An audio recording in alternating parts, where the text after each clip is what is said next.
Good raspberry jam.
Now I got the solar panels all cleaned off. They're really putting out the wattage. And had I known years ago how effective these would be in generating electricity out here, I would have got them 13 years ago, right away when we started. But you don't know what you don't know sometimes. And out here, I didn't have many people that was really positive about solar panels. But after being out here now and using them, I really wish I would have gotten them earlier. Had I do it over again, we'd have more earlier is what we do. And I'm going to add more of this next year because they are so efficient when you put them into your system here. I have to use a generator occasionally this winter, but very seldom because I get enough sunlight to generate all the electricity that we need here. So it's a good system, and I am going to take the system that we did have here on the lodge, which was 4 220 watt panels, and those are going to go up on the apartment that we got up here, an apartment shop building, and get that working. I have 2 small panels up there now, 160 watt panels, but we'll be increasing that, and it's the effective way to do it out here in the bush. So the panels that I have here are 300 watt panels. I have 3 300 watt panels and 2 banks of them, so I have 3 and 3. So that gives me a total of 1,800 watts that I can generate from here. So on a nice day we can get almost that much. If it's a little hazy or cloudy, you'll get less of that. But it's real important how these are facing, what direction to capture the sun rays, as much of a 90-degree angle to the panel as possible. So these right now are set for earlier this winter. I'm going to change them now as we talk here, and to get them to be more in line with the sun. This would have been, this is set up primarily at this degree for the winter time, more so in like February. Right now it's March 16th, so I'm going to bring them down a little bit and we'll show you that. And they have to be set up so that you capture as much of the sun throughout the day as you can. And a lot of this is determined too by what you have around you, whether you have trees or buildings or something that's in the way. And out here I have some trees, different times that get in the way, and behind us there's trees. So in the morning the sun will come up, actually the sun will come up on the right hand side of that tree right now, and that's March. About a month ago it was coming up behind Tenalian Mountain over here, so it's changed quite a little.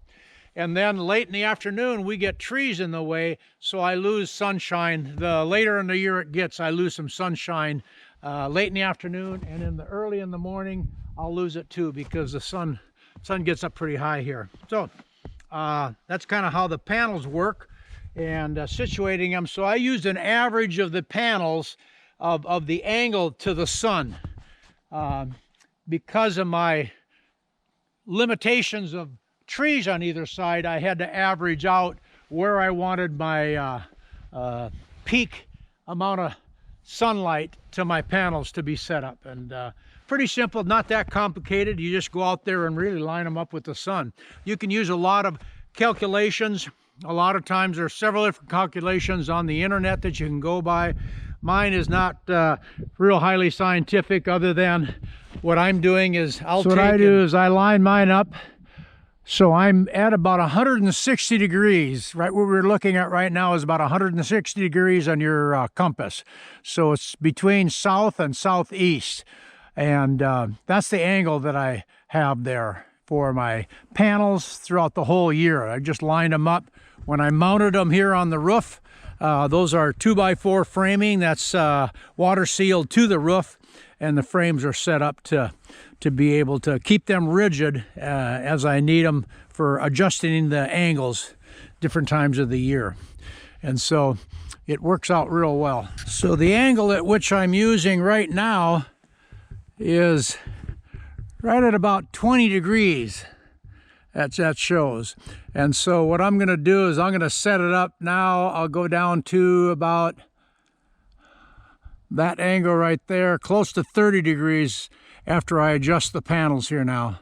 And that'll take care of me for the next month or two with the angle of the sun. But real easy to do that. The other way that you can check the angle,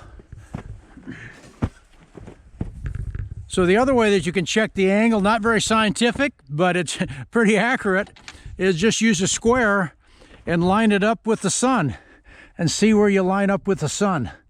And I am okay to use either direction. This is real simple, just lining it up with the sun. But what we want to have is the panels need to be perpendicular to the sun themselves when you set them up. And you want to have a system too that you can adjust the angle of these panels real easily. And I didn't buy any system. I kind of put pieces together with what I had. I got from some people. The guys I bought the panels from had some square aluminum tubing. And so what I did is I took that tubing and went ahead and cut them to length and with slots in them, and put brackets on my panels, screwed them together with different metal screws, and then bolted it so they're pretty solid. And then my base, a big triangular shaped base, and then I put hinges on the bottom. So not very complicated, pretty basic stuff, very inexpensive to do. And the panels are about 300 bucks a piece. And my framing, I don't have more than, you know, what, 30, 40, 50 bucks in the basis for these, but they're not brand new, you know, factory made, you know, brackets that you get, but this works really good. And I'll show you how I'm going to adjust them here in just a minute. So this year up in Alaska, we've had some record windstorms and some record snow. With the most snow now on the level here that they've had in 40 or 50 years. And then we had some really extremely high wind storms that came through. So I've had to have braces on here to just not have a problem. The wind blows up over the top of us so we don't get too much, but when I set these panels more vertical, I just want an insurance policy, so I put extra braces on here to hold it, so take precautions, be more safe than sorry on some of these things here, is what we've been doing. So I'm taking that bolt off there. Get that all out of the way here.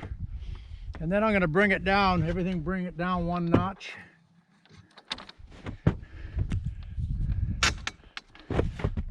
So I have it set so I can just pull these pins out now. Don't slide off the roof.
Adjust this now in about another month and a half.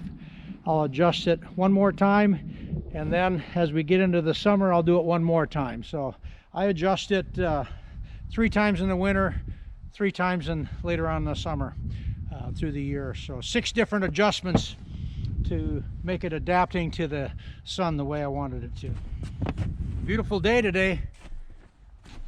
It's nice to have days now after about 5-10 below zero for a while, then have this sunny day where it's almost 40 degrees and things starting to melt, and you can hear the angels singing today. It's such a clear day, beautiful day. Nice to be outside. I'm gonna take the snow machine across the lake here after a little while, go pick up some things across the lake, and just another beautiful day here. But we got the solar panels all ready to go, which is nice, and now I'm gonna have to start doing some shoveling off the roof here pretty soon.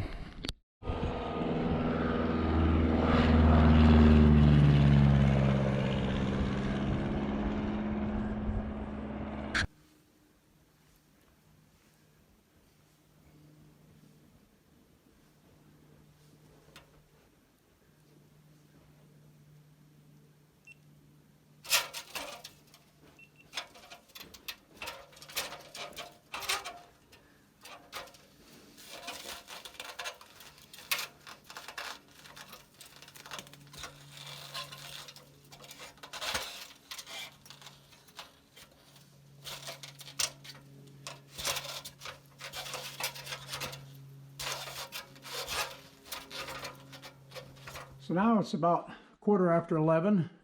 The sun's up pretty high today. With the solar panels now, we're generating some pretty good electricity for the lodge. Got the panels cleaned off up there this morning, and so that the sunlight can get to the panels. And right now we're doing pretty good. We're generating 1,400 watts maximum. These are 300 watt panels, and I got 6 of them, so the maximum we can produce is around 1,800 watts. So we're producing pretty good today, putting a lot of energy into the battery system, and so here in the next couple hours this thing should be pretty well charged up, and it's all working the way it should out here in the bush. When it's 10 or 20 below zero and you go to the outhouse, you don't waste any time. You go in and get your stuff done.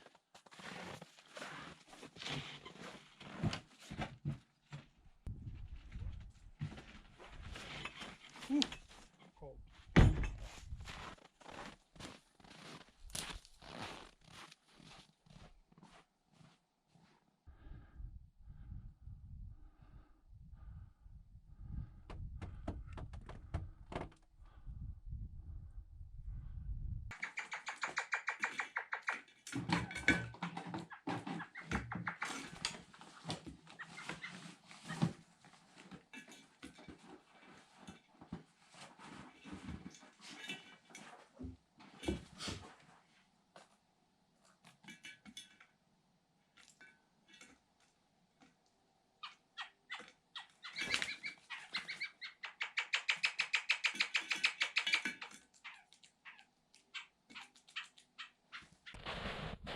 So one of the projects we're going to be starting this spring now in May is we're going to put a log cabin right here. We're going to take out a couple of these birch trees, and there'll be a log cabin right in here about 12 foot by 16, 18 feet long.